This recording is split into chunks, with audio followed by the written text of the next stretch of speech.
Bonsoir à tous. Au nom de Hervé Lemoine, je vous souhaite la bienvenue dans le temple de la couleur, on peut le dire, puisque depuis 4 siècles, on est même plus, depuis 1440, depuis que Jean Gobelin s'installe le long de la Bièvre, on est en fait le lieu de la couleur, ça se sait pas trop, mais en fait on est vraiment l'institution de la couleur, puisque les tapisseries, ce n'est pas qu'un art textile, c'est aussi un art donc de la couleur. Alors ça, c'était le premier message. Le deuxième message est un message d'annonce, puisque aujourd'hui nous avons signé avec la Fondation Bettencourt-Schuller, qui est partenaire des rencontres, un programme de recherche sur 3 ans, qui a 2 axes. Un sur les matériaux éco-responsables, donc découvrir et homologuer des matériaux éco-responsables.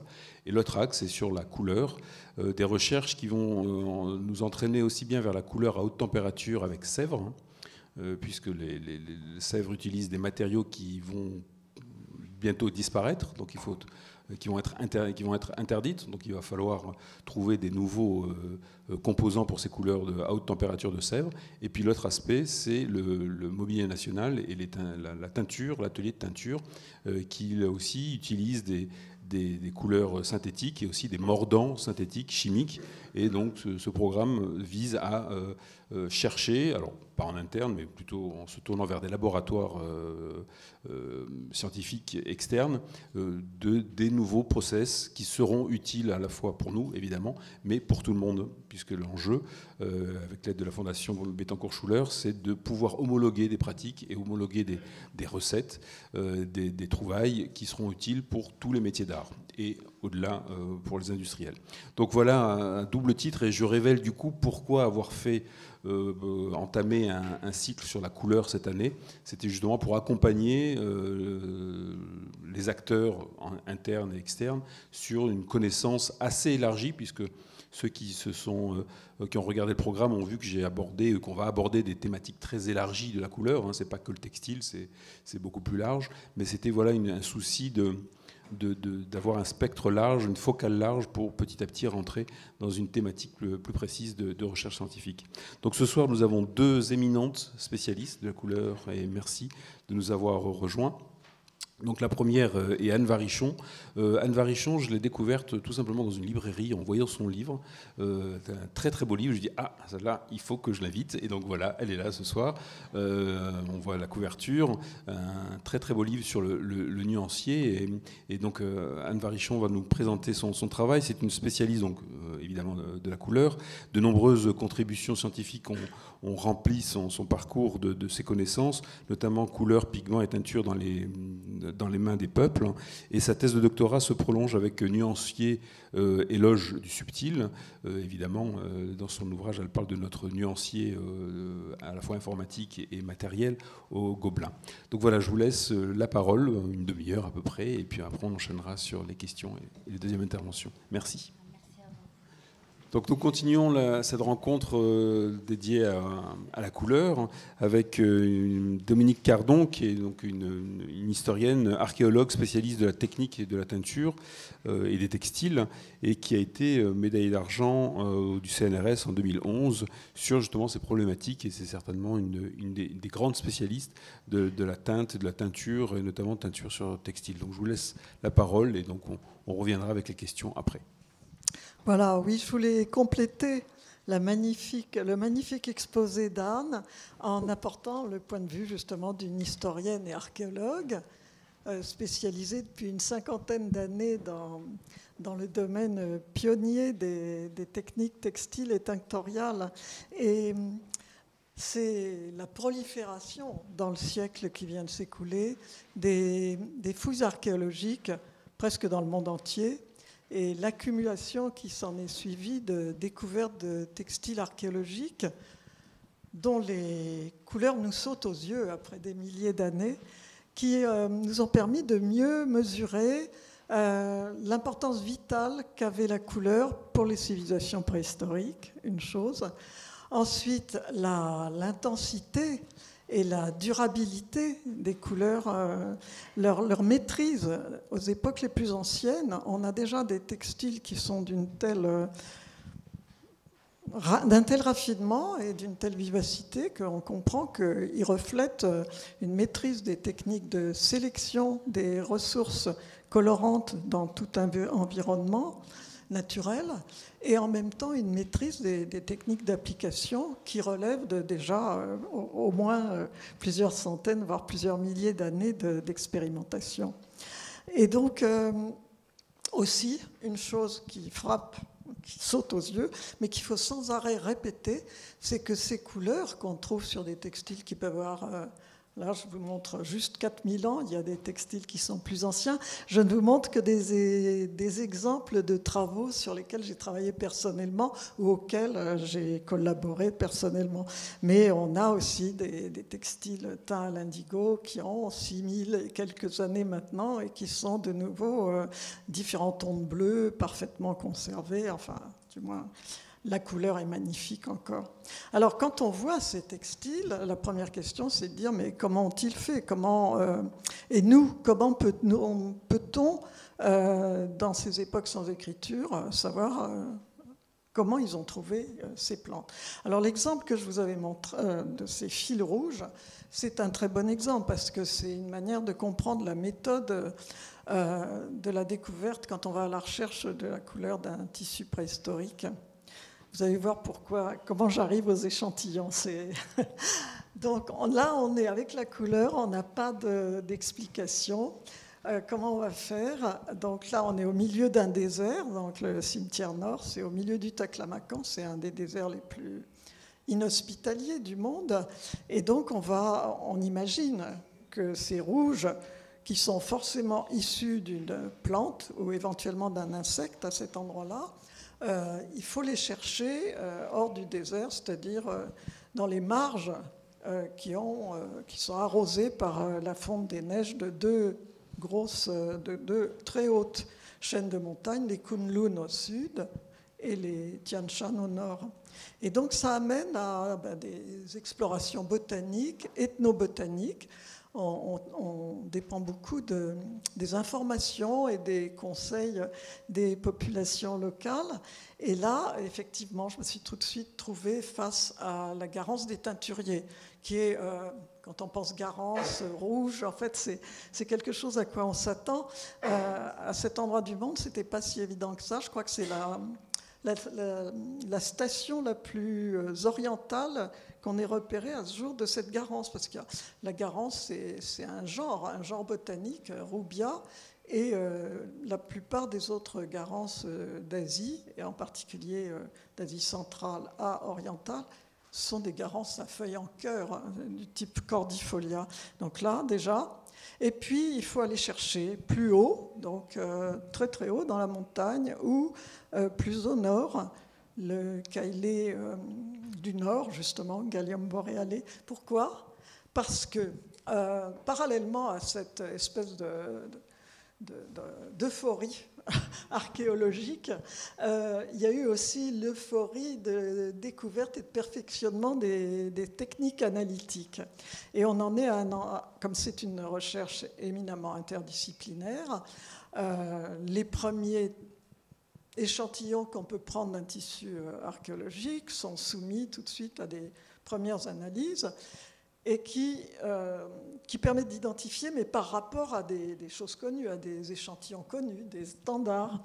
Et là, dès le départ, on a vu qu'on avait un problème dans la mesure où, justement, ces techniques analytiques ne permettent pas seulement de savoir tous les colorants qui ont été utilisés dans un échantillon, mais aussi, maintenant, elles sont semi-quantitatives, c'est-à-dire qu'on voit en quelle proportion. Et c'était là que aucune plante que j'ai réussi à collecter ou qui soit connue ne possède ce taux d'alizarine, un colorant orangé qui est très connu puisqu'il a été synthétisé ensuite comme représentatif du rouge de Garance. Et donc là, on est amené à faire d'autres hypothèses. Si on ne trouve pas la plante, comment est-ce qu'on peut arriver à condenser, à concentrer un colorant au détriment des autres. Dans d'autres exemples que j'aurais pu montrer, mais qui sont plus tardifs, et ce n'est pas le propos, on arrive aussi, à partir d'une plante à indigo, à avoir un bleu d'indigotine pure ou un violet d'indirubine pure. Donc, ça veut dire que soit, éventuellement, pour certaines teintures, on a le résultat du colorant qui était le plus solide. Mais ça n'est pas toujours le cas. En fait, l'hypothèse la plus vraisemblable actuellement, et celle qui est retenue dans notre communauté, c'est plutôt que ça nous renvoie à la figure le fait que ces civilisations préhistoriques étaient beaucoup plus expertes que nous ne le sommes dans la sélection des procédés d'extraction et d'application de ces innombrables plantes. Et donc, ça nous renvoie aussi à la nécessité de se demander mais comment faisait-il? Et bon, là, pour ça, pour avoir des explications ou des descriptions, on relève complètement, enfin, on dépend complètement des sources écrites.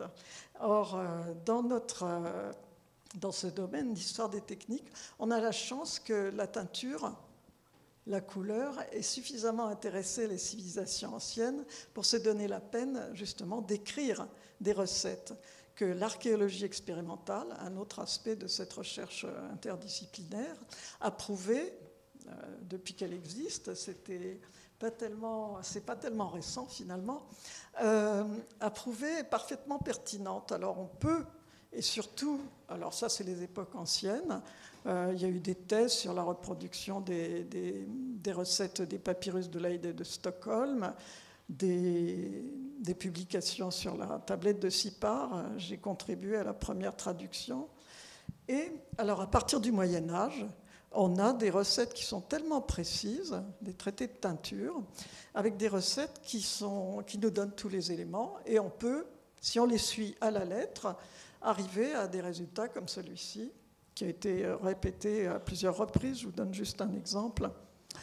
Mais à cette époque-là encore, on a ces recettes, mais on n'a pas la certitude qu'en la reproduisant, en la suivant, on est arrivé exactement à la couleur qu'on désirait.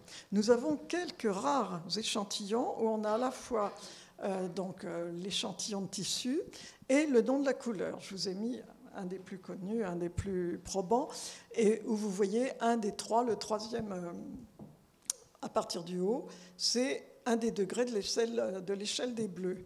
Mais on n'a pas les recettes, du coup, parce que ça, ce sont des échantillons qu'on trouve dans la littérature commerciale. Quand un drapier commande à la maison mère qui fabrique les draps tant de pièces de telle nuance, et entre parenthèses, si la nuance n'est pas respectée, le drap est renvoyé. En fait, il y a une reproductibilité qu'on a oubliée quand les teintures naturelles ont cessé d'être utilisées. Donc, ce qui nous amène à justement souligner le caractère à la fois très rare, mais en même temps extrêmement précieux, unique, des rares documents où on est tout. Le nom de la couleur, l'échantillon qui la représente et une recette précise. Et comme l'a dit Anne, il s'est trouvé par une de ces chances de la Providence qu'ils sont conservés dans notre région, dans le sud, en Languedoc. J'ai entrepris de les publier, d'en publier les éditions critiques. C'était des documents qui étaient restés manuscrits et dont personne ne savait trop quoi faire. Les teinturiers n'arrivaient pas souvent à lire les écritures anciennes ou ne se donnaient pas la peine de traduire les données quantitatives. C'était très difficile de les imprimer tant qu'on n'a pas eu les possibilités de publier des planches couleurs raisonnablement fidèles. Et là, c'est encore pas complètement le cas. Et donc, j'ai publié en français et en anglais ces documents. Et après, je me suis aperçue que ça ne servait pas à rien, mais pas en tout cas pas aux gens à qui je souhaitais qu'elles puissent servir, c'est-à-dire aux designers et aux coloristes. parce que c'était trop compliqué. Et donc j'ai entrepris depuis quelques années, et on va en parler maintenant, de mâcher, disons, le travail des coloristes et designers en traduisant les données quantitatives en mesures métriques, en calculant les proportions. Et donc, ça a donné une série de cahiers de couleurs, dont un des derniers exemplaires est ici, sur cette table, et qui permet dans lequel j'ai fait un peu le travail de standardisation des nuanciers, où j'ai décomposé traduit d'abord les données quantitatives en pourcentage par rapport au poids de matière sèche, c'est-à-dire la manière dont travaillent les teinturiers, décomposer les stades du travail en opérations standards, en suivant la pratique des teinturiers du passé, et puis évidemment le nom de couleur avec des échantillons pour lesquels on a des noms de couleurs pour lesquels ces échantillons étaient les premiers exemples incarnés.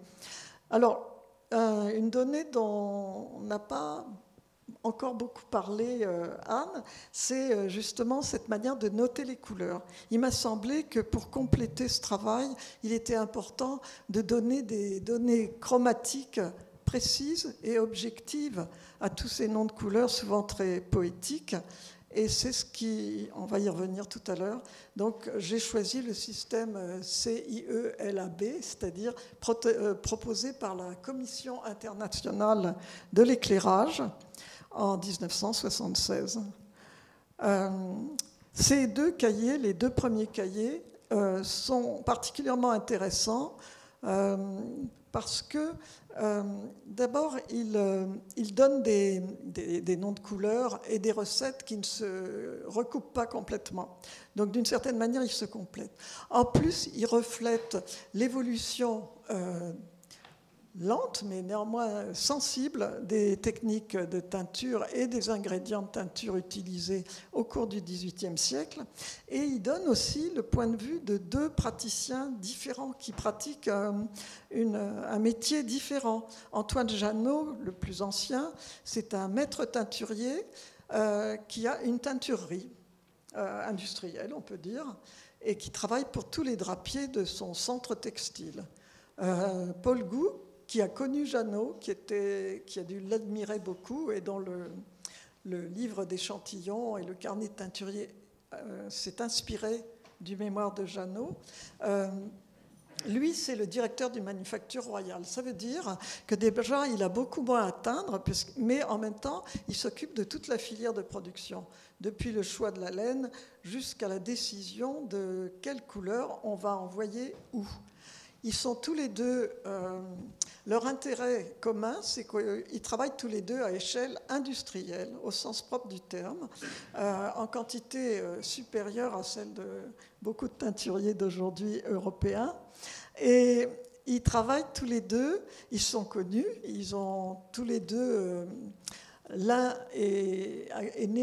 a commencé à Bise et s'est installé à Saint-Chinian. Le second, Paul Gou, a fait le contraire.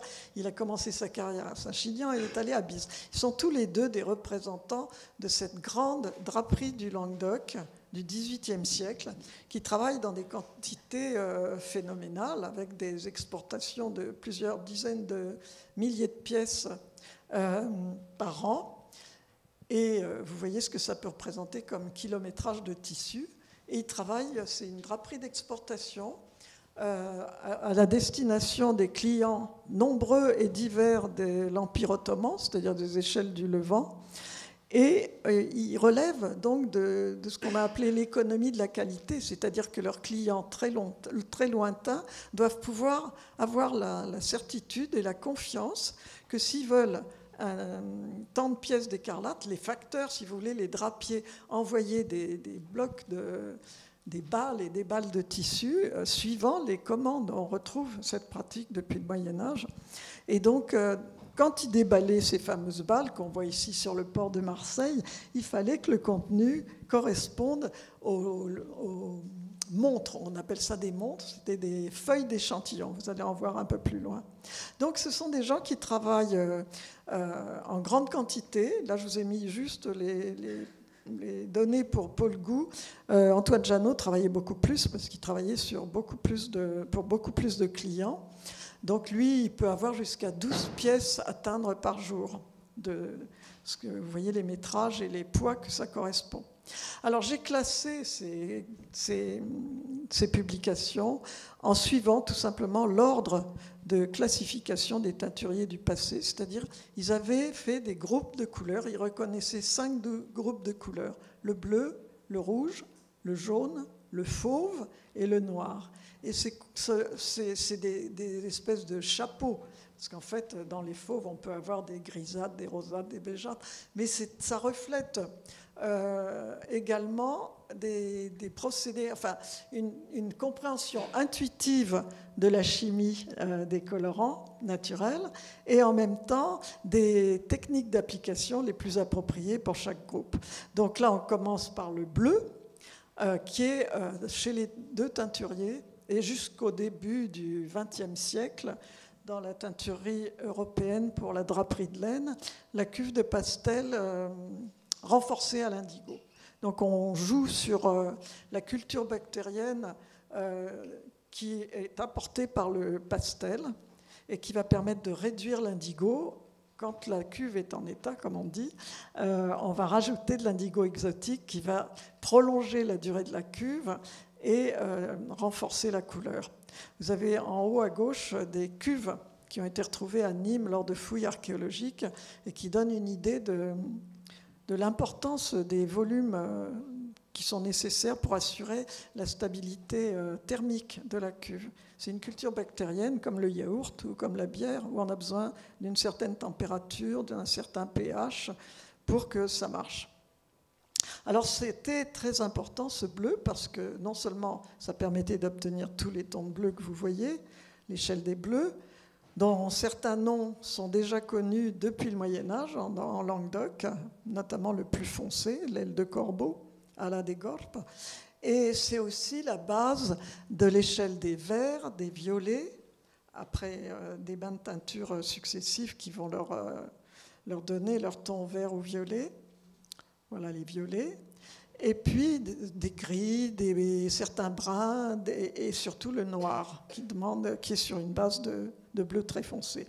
Après, il y a les rouges. Alors les rouges de ces teinturiers du XVIIIe siècle, ce sont les deux rouges les plus solides en France à cause des règlements colbertiens. Donc c'est Cocheny et Garance et rien d'autre théoriquement. Alors que les teinturiers anglais expérimentent déjà avec tous les bois rouges exotiques qui peuvent venir déjà d'Asie et d'Afrique. Après, il y a les jaunes. Et dans les jaunes, on a soit des jaunes très reconnus depuis le néolithique pour la solidité de leur couleur, soit des plantes locales. En Languedoc, c'est le trintanel que vous voyez ici, qui combine l'accessibilité, le côté très bon marché, puisqu'il suffit d'envoyer des gens avec des charrettes pour couper des dizaines de mètres carrés de plantes, très abondantes dans les garrigues, et donc des plantes locales. Pour le fauve, ça dépend des régions. C'est pareil, on dépend beaucoup des ressources locales. Dans le nord de la France, c'est le noyer principalement, la racine ou les broudenois. Et dans le Languedoc, il y a cette plante, la corroyère, qui est surabondante le long des fossés et des routes encore maintenant. Après, la dernière teinture reconnue par les teinturiers, c'est le noir. Donc sur fond de pastel très foncé, avec des plantes à tanin. Et à partir de ce noir qui est très coûteux, aussi bien en énergie qu'en temps de travail et que dans une certaine mesure aussi de matière, on va décliner toute une série de gris. Il y a un amour du gris qui est remarquable. Donc, là, je vous ai expliqué la structure du travail des teinturiers et de ce type de publication.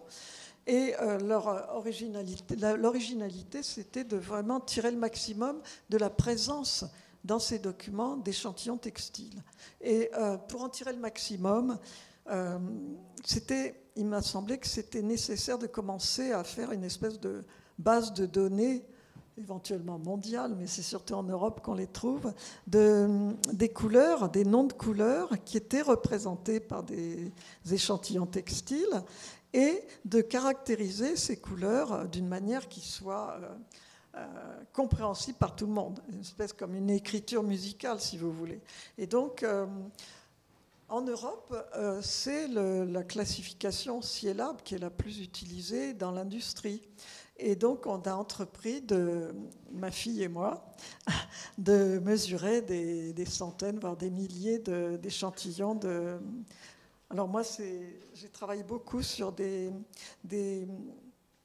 pour publier la traduction d'un des carnets sur des équivalents en Angleterre. Il faut savoir qu'en Angleterre, il reste des mètres cubes carrément d'archives, souvent dans l'ouest de l'Angleterre notamment, de familles qui, contrairement à ce qui s'est passé en France avec la Révolution française et puis une certaine manière de se débarrasser des archives quand les temps évoluent. En Angleterre, dans l'Ouest, on a des archives régionales qui conservent encore les livres d'échantillons de familles qui sont restées dans la teinture 100-150 ans. Donc ça fait beaucoup d'échantillons à mesurer, mais il n'y a pas les recettes. Donc on est quand même très favorisé. Alors comment ça marche, la mesure de ces échantillons? Il faut un spectrophotomètre avec une tête de lecture que vous voyez à droite, et ce qui va permettre l'objectivité et la possibilité de comparer les données qu'on récolte, c'est que cet appareil va envoyer une lumière qui est elle-même standardisée sur une surface qui est standard également, et c'est totalement non destructible puisqu'on pose simplement l'appareil sur un échantillon. On va le placer sur plusieurs endroits de l'échantillon de manière à avoir une moyenne au cas où la teinture n'est pas parfaitement unie sur toute sa surface, et ces mesures vont être transmises à un système qui va les traduire en 3 axes, le L, le A, le B que vous voyez à droite. Donc l'axe de la luminance ou lumière, du noir absolu au blanc absolu, l'axe du vert au rouge, le A, et puis l'axe du bleu au jaune. Et alors, par calcul, par équation, on arrive à calculer également la chromaticité, c'est-à-dire la saturation, avec cet espace où le non saturé est au centre et une couleur extrêmement saturée est à la périphérie. Et on calcule également l'angle de teinte, donc ça c'est circulaire, on part du rouge, on passe par le jaune, le vert et le bleu.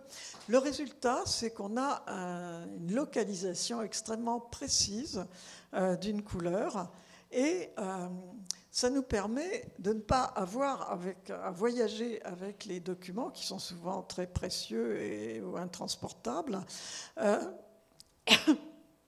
Donc de les comparer, de donner des données qui vont pouvoir être utilisées par les praticiens, coloristes et designers, et du point de vue de l'historienne, évidemment, de vérifier l'exactitude des tentatives de reproduction des couleurs historiques, soit pour vérifier la pertinence et l'intérêt de ces recettes, soit pour s'en inspirer pour des créations actuelles.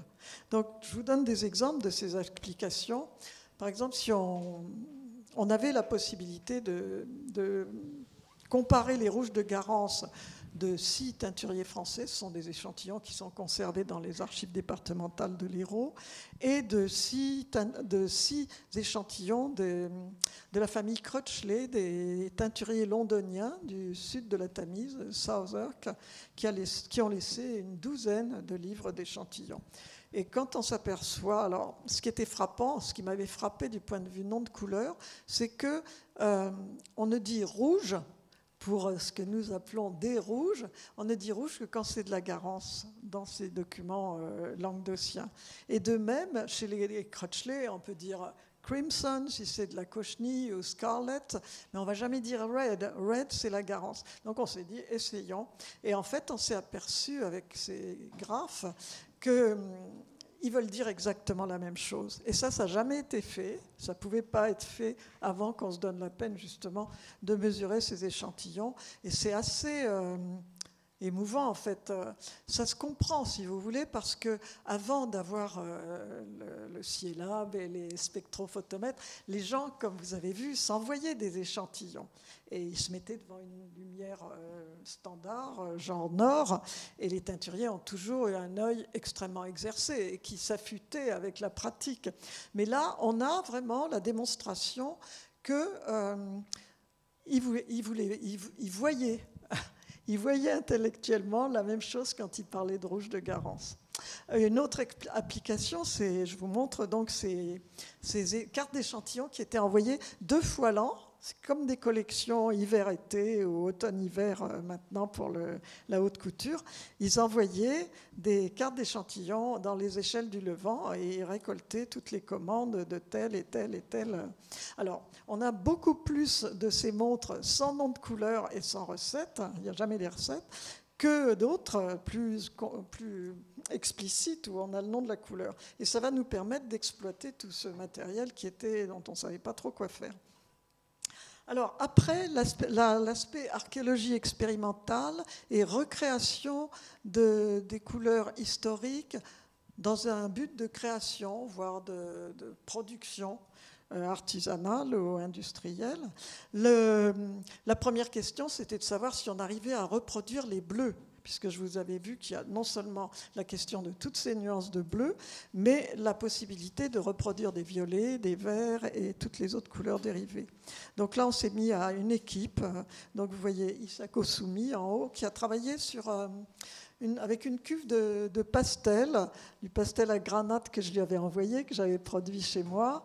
David Santandreu à droite, qui a travaillé avec de l'indigo, importé des Indes, et de la renouée des teinturiers, Persicaria tinctoria, qui était la plante traditionnelle à indigo la plus utilisée au Japon.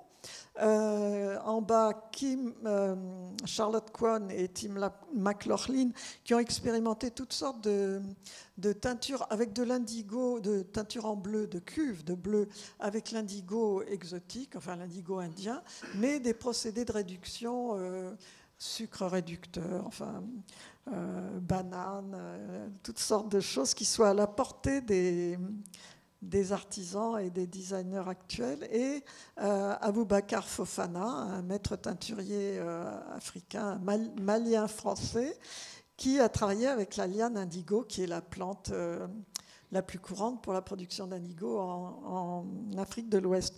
Et le résultat de tout ça, avec des échanges évidemment, puisque c'était moi qui mesurais les résultats et qui disais un peu plus ci, un peu plus ça. Et au bout de quelques tâtonnements, on s'est aperçu qu'un teinturier expérimenté peut arriver avec toutes les sources d'indigo qu'on connaît par la littérature anthropologique ou historique, et avec plusieurs cuves par fermentation bactérienne à reproduire ces gammes de bleu des teinturiers anciens.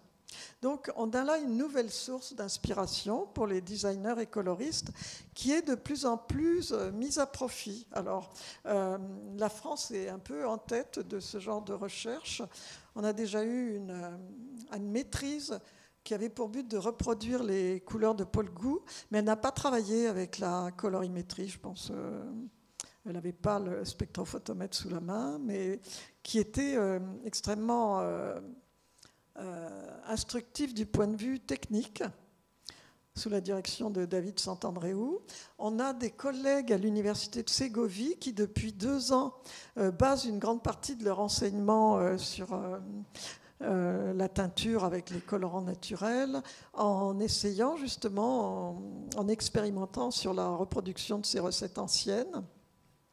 Parce que ça impose une certaine rigueur, ça impose une méthode. Donc c'est une manière de cadrer les recherches sur les couleurs. Un autre apport et une autre approche, c'est d'essayer de voir si on peut, à l'analyse chimique, et avec certaines techniques analytiques non destructives qu'on est en train d'essayer de développer, mesurer finement, identifier finement les colorants utilisés et même les mordants et les proportions. Donc ça, c'est une thèse qui vient d'être passée. Il y en a une autre qui commence sur les rouges avec ses amis et collègues de l'Université de Lisbonne. Puis après, on s'est dit, mais pourquoi ne pas le faire nous-mêmes? Donc avec Sandrine Rosier, qui est une praticienne spécialisée surtout dans la teinture par les colorants naturels des costumes de scène, théâtre, cinéma, opéra, on a lancé une série de stages dont certaines stagiaires sont dans cette salle pour justement essayer de voir ce qu'on pouvait apprendre de ces reproductions de certaines couleurs. Donc ça change à chaque fois. Et le but est d'une part d'essayer de raffiner les techniques de teinture en essayant de... Il y avait le problème de volume, de changement de volume. On essaye d'appliquer en petit des choses qui étaient appliquées en très grand, et ça nous apprend énormément sur le rythme de chauffage, sur les proportions, la manière dont ça change, sur la qualité de l'eau. Ce qu'on a appris aussi, donc là vous voyez les résultats. Ce que ça nous a appris aussi, c'est à quel point le spectrophotomètre n'est pas seulement utile pour juger des résultats, mais comme instrument de travail en cours de teinture. Beaucoup de teintures, de ces teintures naturelles des teinturiers anciens, sont des recettes complexes où on a 3, 4 colorants différents, suivant, quelquefois dans le même bain, mais très souvent en succession. Et donc, on s'est aperçu que pour les nuances les plus subtiles et justement claires, on parlait de la difficulté de ce type de couleur, en s'arrêtant au bout du premier bain et en séchant et en voyant où on en est, on arrive à finement mesurer les bains d'après et à s'approcher autant que possible des résultats des originaux. Alors je vous ai apporté les résultats d'un des stages, les échantillons qui ont été faits, et les résultats en grand de ces essais, de ces mesures. Alors pour mesurer la différence de couleur entre l'original et l'essai de reproduction, on passe par une équation. Donc on a utilisé, ma fille, qui est la colorimètre de l'équipe, a utilisé l'équation delta E, qui est plus proche de la vision humaine. Et on arrive alors à des choses catastrophiques, là c'est ce qui est en rouge, ou à des reproductions qui sont tellement exactes qu'elles ne sont pas perceptibles par l'œil humain. Tout ce qui est à moins de 1, l'œil humain ne le discerne pas. Entre 1 et 2, il faut un observateur expérimenté pour voir la différence. À partir de 5, on voit carrément une autre couleur. Et malheureusement, on en a quelques-unes dans ce cas-là. On a aussi commencé à faire quelques essais de tests de solidité lumière, ce qui est quelque chose qu'on a toujours reproché aux teintures naturelles, qui me fait toujours rire, mais quand même, ça existe. Et les résultats sont tellement bons pour certaines couleurs que je suis en train de les faire refaire par un laboratoire certifié, parce qu'on a des 7, on a des 8 pour des colorants naturels et pour des reproductions de couleurs. Donc c'est excellent, c'est le maximum de ce qu'on peut avoir pour une teinture synthétique ou naturelle. Alors, la dernière satisfaction et enseignement de ce type de travail, c'est qu'on se retrouve en synergie avec un mouvement qui est en cours actuellement et dont parlent les marques, d'intérêt renouvelé pour une conception différente de la production textile et de la mode, qui est d'essayer de comprendre et d'utiliser les acquis et les enseignements des techniques anciennes. Et donc, il se trouve qu'en Languedoc, aussi bien au niveau tissage, avec la reproduction mécanique du Londrin second, qui était le drap support de tous ces échantillons que vous avez vus. Des collaborations avec des producteurs de teintures naturelles et d'extraits colorants naturels. Ça, c'est la révolution de notre époque. C'est-à-dire qu'au lieu d'utiliser une racine de garance qu'on va hacher aussi finement qu'on veut ou broyer en poudre, on va extraire le colorant et travailler avec une poudre qui sera aussi facilement soluble qu'une teinture synthétique. Donc, il y a tout un échange, un groupe de travail là-dessus qui était inespéré quand j'ai commencé à travailler dans ce domaine-là. Donc, je vais simplement terminer en vous encourageant à vous joindre à ce genre de recherche et à continuer à chercher comme nous.